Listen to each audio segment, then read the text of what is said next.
नमस्कार दोस्तों, आज मैं लेके आया हूँ आप लोगों के लिए भारत के 12 ज्योतिर्लिंगों के बारे में। तो आप लोग इस वीडियो को पूरा देखें और हमारे चैनल को सब्सक्राइब करें। तो क्या आप जानते हैं कि ज्योतिर्लिंगों में ज्योति के रूप में भगवान शिव स्वयं विराजमान होते हैं, इसीलिए इसे ज्योतिर्लिंग कहा जाता है। वैसे तो भारत में 64 ज्योतिर्लिंग है, लेकिन उनमें से 12 ज्योतिर्लिंगों को महाज्योतिर्लिंग माना जाता है। तो आइए जानते हैं 12 महाज्योतिर्लिंगों के बारे में। पहला, सोमनाथ ज्योतिर्लिंग। सोमनाथ मंदिर भगवान शिव के 12 ज्योतिर्लिंगों में सबसे पहला और सबसे ज्यादा पूजे जाने वाला ज्योतिर्लिंग है। यह गुजरात के सौराष्ट्र क्षेत्र में अरब सागर के तट पे स्थित है। मान्यता यह है कि स्वयं चंद्रदेव अपने श्राप के मुक्ति के लिए यहाँ पे तपस्या की थी और उन्होंने ही इस मंदिर की नींव रखी थी। और ये मंदिर अपने अंदर बहुत सारे रहस्यों को समेटे हुए है। जैसे कि सोमनाथ मंदिर के प्रांगण में एक स्तंभ है, जिसमें बताया गया है कि मंदिर से दक्षिणी ध्रुव तक एक भी जमीन का टुकड़ा नहीं मिली। और यह अपने आप में सोचने वाली बात है कि आज से लगभग 5000 साल पहले बिना किसी टेक्नोलॉजी के कैसे की। दूसरा, नागेश्वर ज्योतिर्लिंग। नागेश्वर ज्योतिर्लिंग गुजरात में गोमती द्वारिका और भेट द्वारिका के बीच स्थित है। यह गुजरात की दूसरी ज्योतिर्लिंग है जहाँ नागेश्वर महादेव के पवित्र दर्शन के लिए लाखों श्रद्धालु हर साल आते हैं। यहाँ भगवान शिव की 25 मीटर ऊंची प्रतिमा नीले अरब सागर के तट से श्रद्धालु को मंत्रमुग्ध कर देता है। यह देश के सबसे शक्तिशाली ज्योतिर्लिंग में से एक माना जाता है। तीसरा, भीमाशंकर ज्योतिर्लिंग। भीमाशंकर ज्योतिर्लिंग महाराष्ट्र के पुणे में भीमा नदी के तट पर स्थित है। मान्यता यह है कि इसका निर्माण कुंभकर्ण के पुत्र भीम ने करवाया था, जिसके कारण इसका नाम भीमाशंकर पड़ा। इस मंदिर में दर्शन हेतु भक्तजन महाशिवरात्रि के मौके पर बड़ी तादाद में आते हैं और यहाँ आने वाले श्रद्धालु यहाँ से पास में स्थित कमलासा मंदिर भी देखते हैं। चौथा, त्रयंबकेश्वर ज्योतिर्लिंग।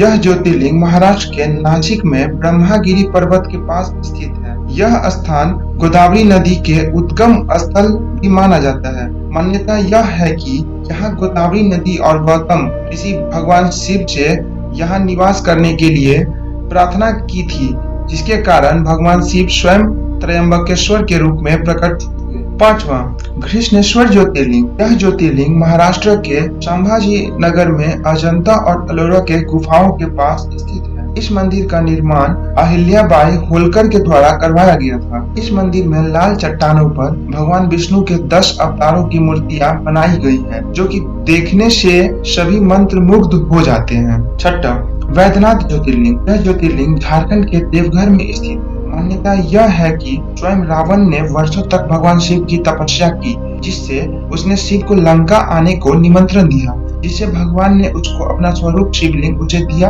और आदेश दिया कि लंका जाने तक इसे जमीन पर मत रखना। लेकिन रास्ते में रावण ने किसी कारणवश जमीन पर रख दिया, जिसके कारण वह शिवलिंग वहीं स्थापित हो गया। तब से उसे प्रसिद्ध वैद्यनाथ ज्योतिर्लिंग के नाम से जाना जाता है। यहाँ श्रावण मास में लाखों श्रद्धालु आते हैं। सातवां, महाकालेश्वर ज्योतिर्लिंग। यह प्रसिद्ध ज्योतिर्लिंग मध्य प्रदेश के उज्जैन में शिप्रा नदी के तट पर स्थित है। माना जाता है कि इस मंदिर की स्थापना एक 5 वर्षीय बालक श्रीकर ने की थी। यह ज्योतिर्लिंग भारत के 7 मुक्ति स्थल में से एक है।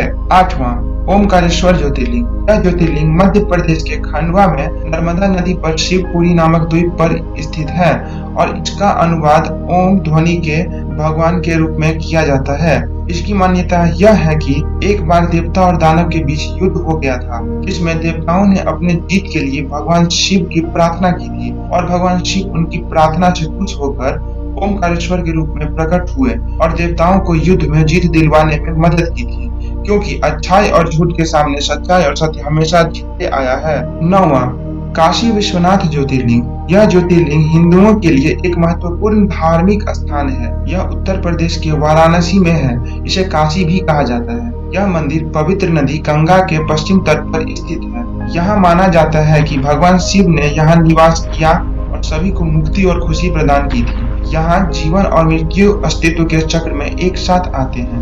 वास्तव में यह एक ऐसा स्थान है जहाँ शक्तिपीठ और ज्योतिर्लिंगम एक साथ है। 10वां केदारनाथ ज्योतिर्लिंग। यह उत्तराखंड के केदारनाथ में रुद्र हिमालय श्रृंखला में 1200 फीट स्थित है। इसे 4 धामों में से एक धाम भी माना जाता है। अत्यधिक ठंडे मौसम और बर्फबारी के कारण मंदिर सर्दियों के टाइम 6 महीने के लिए बंद रहता है और केवल मई से जून तक ही खुला रहता है। माना जाता है कि यह मंदिर महाभारत के पांडवों द्वारा स्थापित किया गया था और बाद में आदि शंकराचार्य द्वारा पुनर्जीवित किया गया था। यहाँ श्री शंकराचार्य जी की समाधि मुख्य केदारनाथ मंदिर के ठीक पीछे स्थित है। 11वां रामेश्वरम ज्योतिर्लिंग। यह तमिलनाडु के रामेश्वरम द्वीप में स्थित है। यह भी भारत के 4 धामों में से एक है। यहाँ जो भक्त जाते हैं वो धनुषकोटि समुद्र के तट पर भी जाते हैं, जहाँ भगवान राम ने सीता माता की रक्षा के लिए राम सेतु का निर्माण किया था। रामेश्वरम मंदिर का गलियारा भी विश्व प्रसिद्ध है, जो कि उत्तर से दक्षिण में 197 मीटर और पूर्व से पश्चिम में 133 मीटर लंबा है। यहाँ भगवान राम जब 14 वर्ष का वनवास पूरा करके और लंकापति रावण को करके मां सीता के साथ आए तो ऋषि मुनियों ने उनसे कहा कि उन पर ब्राह्मण हत्या का पाप लगा है। इसीलिए राम जी ने इस पाप से मुक्त होने के लिए रामेश्वरम के पास स्नान करके शिवलिंग की विधिवत पूजा की। इसके बाद उन्हें ब्रह्म हत्या से निजात मिल गई। 12वां मल्लिकार्जुन ज्योतिर्लिंग। यह आंध्र प्रदेश के कृष्णा जिले में कृष्णा नदी के तट के पास श्रीशैलम पर्वत पर स्थित है। इस पवित्र पर्वत को दक्षिण का कैलाश माना जाता है। मल्लिकार्जुन ज्योतिर्लिंग का मंदिर तक पहुंचने के लिए घने जंगलों से होकर गुजरना पड़ता है। गणेश जी की पहले शादी हो जाने को लेकर जब कार्तिकेय जी गुस्सा होकर क्रौंच पर्वत पे चले गए और जब शिव पार्वती जी के मनाने के बावजूद भी वो नहीं आए, तब पुत्र के दर्शन की लालसा में भगवान शंकर ने ज्योति रूप धारण कर लिया और यहीं विराजमान हो गए। तब से यह शिव धाम मल्लिकार्जुन ज्योतिर्लिंग के नाम से प्रसिद्ध हो गया। माना जाता है हर अमावस्या पर शिव जी यहाँ आते हैं। तो दोस्तों, कैसा लगा हमारा यह वीडियो? अगर अच्छा लगा तो वीडियो लाइक और शेयर करें और चैनल को सब्सक्राइब जरूर करें। अगर आप चाहते हैं कि डिटेल्स में इस पे वीडियो बने तो कमेंट करके जरूर बताएं। धन्यवाद।